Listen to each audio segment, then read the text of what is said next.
Hey everybody and welcome back to another video. Today we are reacting to Boatlift An Untold Tale of 9/11 Resilience. Now this video was recommended to me by Karen Jane 24. She commented on I think it was my marching band video.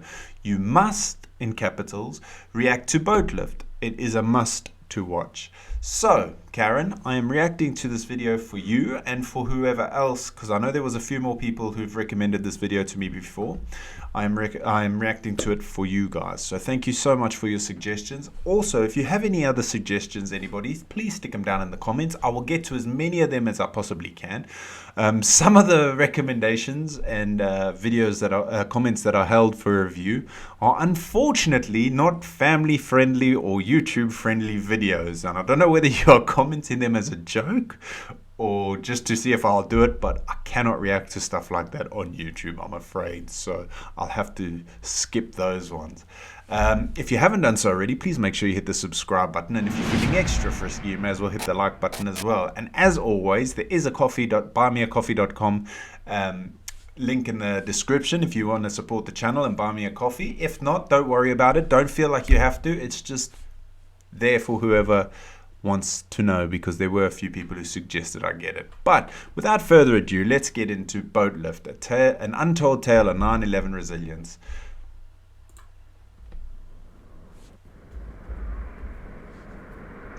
Turn it up a little bit. Wow. I thought I was watching a movie, Towering Inferno at first. And then I looked. I'm going to pause now, because when I first saw this on TV, like I said in the video on the marching band, the 9/11 tribute, I honestly, when we first saw it, I thought it was a movie until we realized it was the news. And I was so, like, I can't describe, like, I didn't understand. I was young. I really didn't understand what was going on. And now when I see, especially now that I'm older and have children on my own, I think when you have children, it brings your own mortality into play a lot, and you start realizing things a lot more. I'm not sure whether that's just me or if it happens to other parents out there. Now when I see this stuff, it gives me a genuine lump in my throat, because I cannot imagine what the people who were in the building, on the plane, even on the ground, I cannot imagine the fear they must have been feeling. And it's actually making me get a bit of a lump in my throat now. So we'll carry on. It's real close, and I noticed it was the World Trade Center. I was compelled, because I'm a type of person that can't stand by and watch other people suffer. And to me, they were suffering. They wanted to get off the island. And there was no way for them to get off the island other than the water. And I had noticed when I was watching the television, I saw a lot of, the ferries going up into the slips and taking people off. I said, fine, we could do the same thing. Just washing down the lump. I could take people on my boat, get in there, take them where they have to go. And that's what we did.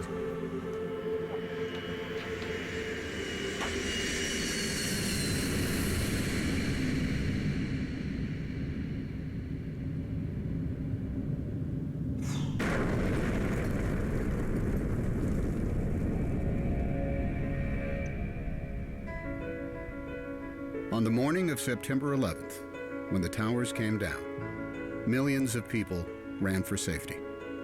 Hundreds of thousands of them ran south to the water's edge.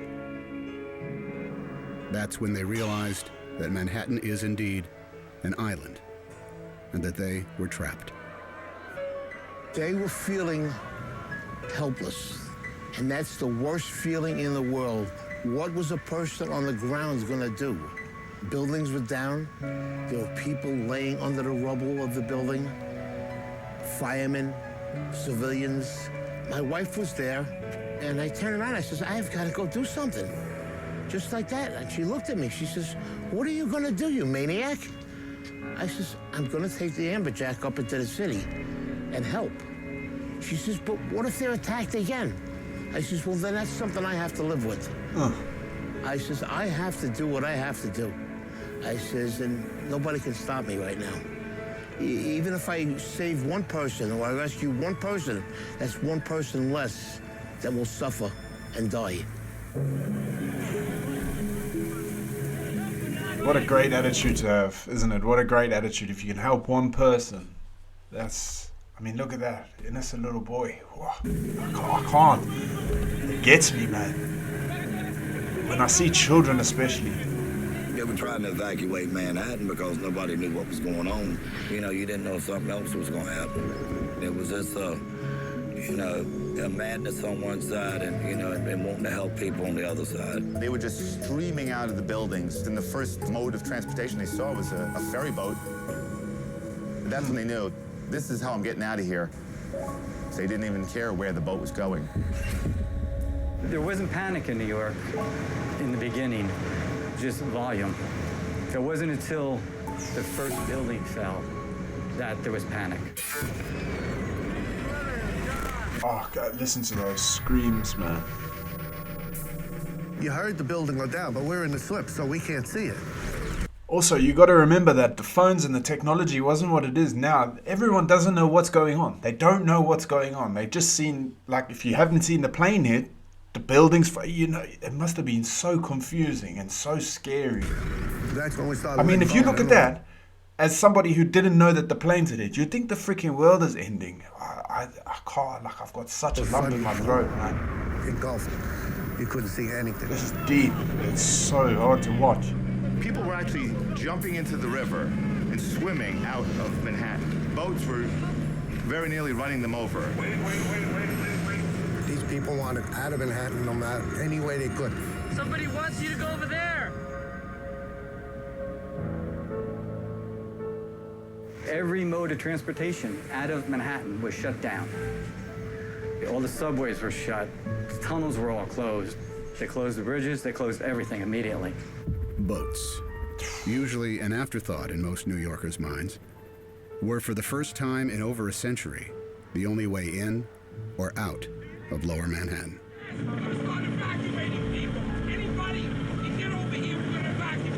The process that actually had already started. There were some boats that were grabbing people. There people were lined up at the walls. On the left. It's just human nature. You see people in distress on the seawall in Manhattan begging you to pick them up. I don't know if it is human nature. Do you think it's human nature? Some people just aren't cut out for it. These guys who went with their boats and that, they stood up and they were counted. They made sure they helped people. Now, will everybody do that? Would anybody do that? I don't know. I don't know what I would do in that situation. Now I could sit down and say, I'm going to go and help as many people as I can. But when it comes to when the metal hits the meat, are you going to be able to stand up and be counted? So I got so much respect for anybody who's able to help anybody. Even today, like paramedics and first responders and the army. I mean, they are angels. They are people who, I don't know. You have to pick them up. They didn't know what was going on. They seen the building getting hit with these two planes. That's it. As far as they was concerned, you know, we were being bombed. I was wondering if they were going to come on the boat, if they had people with bombs, or if they were going to come on. We're a big orange target in the middle of that harbor. My job is to keep the boat safe, my passengers safe, my crew safe. Everybody was in shock, running around. They didn't want to leave their families. They had loved ones running around the city. Nobody has a baby. Can we have the babies? Nobody has it. There was one guy ran from the apron and jumped onto the boat. He grabbed onto the metal, climbed up right next to the pilot. So I'm going out there to say something. He slides down to the next deck. So the deckhands get him and go, what are you doing? He goes, I'm jumping for my life. So, you couldn't argue with him there.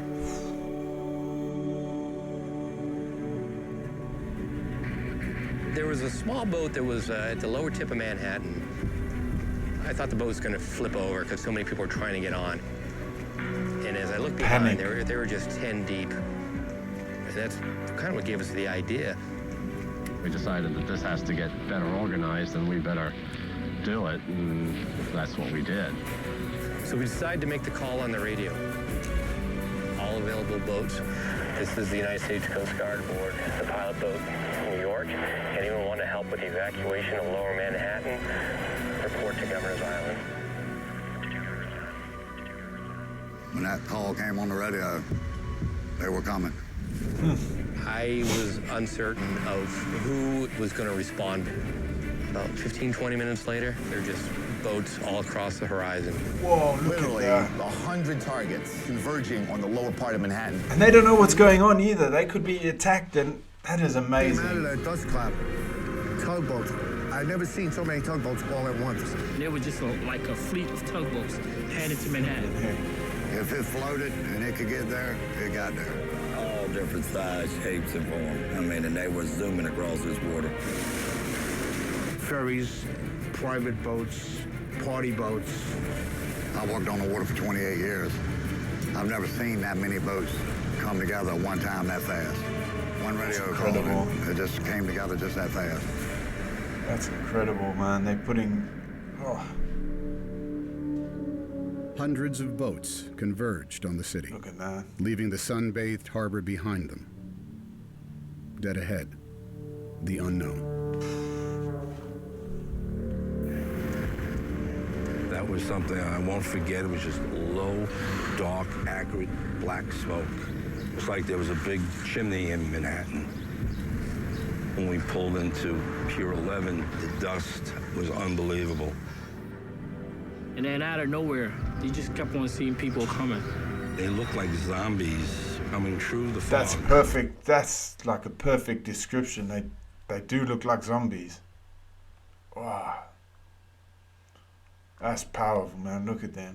And you knew that those were human beings. Don't leave us. Please don't leave us here. Take us. At that point, the Coast Guard said, not how many people are you allowed, how many people can you fit? Come on, guys. Anybody coming? Get your ass over here now. Now. Come on. Boats started hanging. Literally would take a bedsheet off a bunk and then a can of spray paint and paint their destination on. I can't imagine what was going through everyone's mind. I like, what do you think? What are you thinking at a time like that when you're looking back on a city that's just dust and rubble and you don't know what the hell's going on? I can't imagine the fear. Some of these people never been in the water, never been on a boat before. Housewives, workers that do windows. We had executives. And the thing that was the best, everyone helped everyone. I want you to hold my hand. Come on board.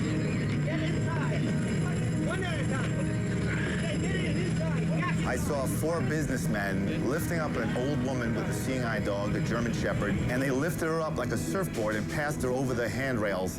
When we would carry a load of people over, and there was somebody standing there that seen her husband or wife, you know, that made us feel even better, you know. Well, at least we got 2 back together, you know. Just keep on going, you know. The guy that works at the ferry, he's a welder. His son was on my boat. He actually came up.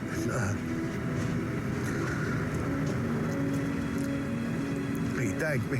Oh, don't do it, man. We You're gonna went make back me and go. forth all day long, carrying boatloads, as many as our boat would hold. And it's a lot of people. A lot of people.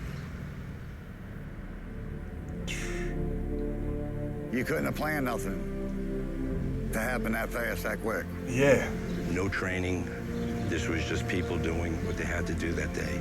You forget all about what you're supposed to do, what they teach you in school, and you say, you know what?